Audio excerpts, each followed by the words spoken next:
Hello বন্ধুরা, তো আমরা অনেক রকম চাটনিতে খেয়েছি। তো আজ চলুন আঙুরের চাটনি বানিয়ে দেখাই। তো চাটনিটা এইভাবে বানালে সারা বছর সংরক্ষণ করে রাখতে পারবেন।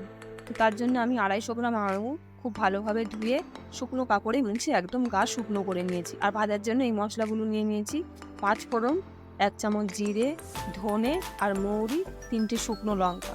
শুকনো কড়াইতে খুব ভালোভাবে এগুলোকে নেড়ে চেড়ে ভেজে নিয়ে একটা গুঁড়ো করে নিতে হবে। ঠান্ডা করে গুঁড়ো করে নিচ্ছি।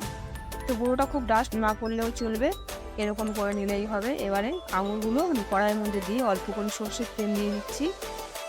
তো আঙুরগুলো যেন একদম জল না থাকে, এইভাবে বানালে সারা বছর এগুলো সংরক্ষণ করে রাখা যায়। তো দিয়ে দিচ্ছি অল্প করে নুন, একটা তেজপাতা, খুব সামান্য পরিমাণ হলুদ গুঁড়ো, আর দিয়ে দিচ্ছি 250 গ্রাম চিনি। আমার 250 গ্রাম আঙুর ছিল, তাই আমি 250 গ্রাম দিয়েছি। দিয়ে খুব ভালোভাবে এগুলোকে নেড়ে চেড়ে মিশিয়ে নিচ্ছি খুব অল্প আঁচে।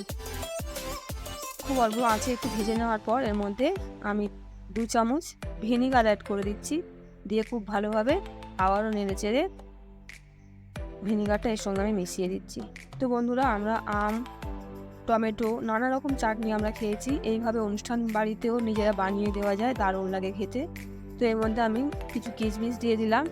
তো যেহেতু সারা বছর রাখবো, তাই আমি শুধু কিশমিশ দিয়ে বানাচ্ছি। আপনারা যদি অনুষ্ঠান বাড়ির জন্য করতে চান, তাহলে এর মধ্যে কাজু আর এমনি কিশমিশ আর খেজুর, আমসত্ত্ব ইত্যাদি অ্যাড করতে পারেন। তো আমার যে মশলাটা গুঁড়ো করে রেখেছিলাম এটা দিয়ে দিয়েছি। চিনিটাও চিট হয়ে গেছে, ঠিক এইরকম হয়েছে। দেখুন কেমন হয়েছে। এটা ঠান্ডা হলে আরও বসে যাবে। তো এটা ঠান্ডা হলে আমি প্লেটে সার্ভ করছি। তো দেখুন কেমন হয়েছে। যদি ভালো লেগে থাকে চ্যানেলটিকে সাবস্ক্রাইব করবেন। আর নতুন বন্ধু হয়ে থাকে তো কী করবেন বলতেই হবে না, আর অবশ্যই চ্যানেলটিকে সাবস্ক্রাইব করবেন। আর এইভাবে বানান, পরিবেশন করুন আর সবাইকে আনন্দ দিন। আজ তবে এই পর্যন্ত। By friends.